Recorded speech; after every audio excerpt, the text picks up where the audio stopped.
Second Coming of Gluttony is a novel that, despite being over 8 years old and completed already, it still remains high on popularity charts. Despite this ranking, it's a novel that is sparsely talked about, or even mentioned, which is a shame because this novel is an experience like no other. It's unapologetically brutal, dark, and grotesque, with some scenes in their vivid details actually making me gag. Although it's not all gloom and doom, as the novel is lighthearted and hopeful at times. Second Coming of Gluttony, if I could describe it in one sentence, is a product of the capitalistic dystopia that the author lives in, which showcases the evil we humans are capable of, while also displaying the good that is possible, if we try. The novel revolves around the world of Paradise, which is a world that is on the brink of destruction due to the Parasite Queen's invasion. In a desperate attempt to save their world, the remaining gods summon humans from our world in order to fight for them. In other novels, humans would gladly fight and even compete with each other to amass fame and fortune. But you see, this isn't your average run-of-the-mill isekai, or transmigration novel. Second Coming of Gluttony approaches this concept we're so familiar with, and rather than playing along with what everyone else has done, it critically analyzes what real humans would do in order to tell a story that makes sense and is very believable. Without spoiling too much, here's what some of the humans did instead of fighting for the gods who summoned them. In the world of Paradise, due to the constant wars, the number of adult men and even young men pale in comparison to the amount of women, meaning that there is no source of income for many families who relied on their now deceased sons or husbands. Whereas any normal person would see this as a problem that needs to be solved, these quote-unquote people summoned by the gods instead saw an opportunity, as they provided loans to the families with exorbitant interest rates. When the families ultimately couldn't pay back, they would either seize their property or force the woman into selling certain services under contracts which are impossible to get out of once you're under them.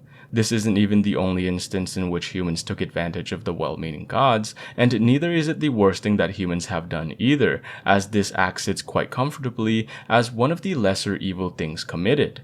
Now I bring up what the humans did and their cruelty not because I want to point it out as a spectacle and use it to try and convince you to read the novel, but rather to show you just how well thought out the novel is.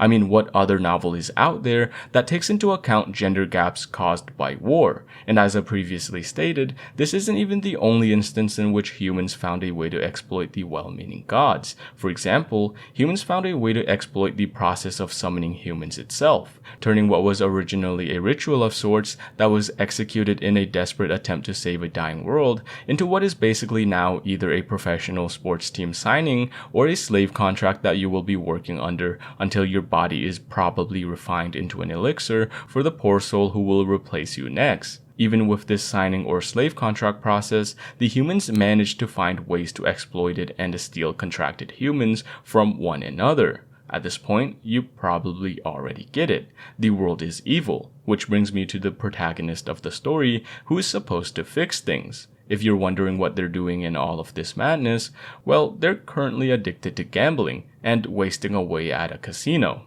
Yeah, not really your standard protagonist. At the start of the novel, our protagonist is someone who is down on their luck, someone who has severed and trashed every one of their connections, just so they can see the bright shiny lights spin for just one more time. And it is this human pile of dung that is not at the lowest point of their life, but rather straight up in the abyss, who manages to fix the broken world of Paradise, one small step at a time, all the while gaining strength and doing the impossible, mending their past relationships which they single-handedly destroyed, kinda like Kanye and how he destroyed his own legacy, except this guy managed to fix his relationships while Kanye is retaliating at the world by releasing bad music. Anyways, check out Second Coming of Gluttony. It's basically capitalism meets isekai with really good fights and serious stakes, with the repercussions of some fights making what Gon suffered look meager in comparison. Even years after I finished reading this novel, I still haven't read anything that beats the Arden Valley fight. Check this novel out if you have the chance, and you will not regret it.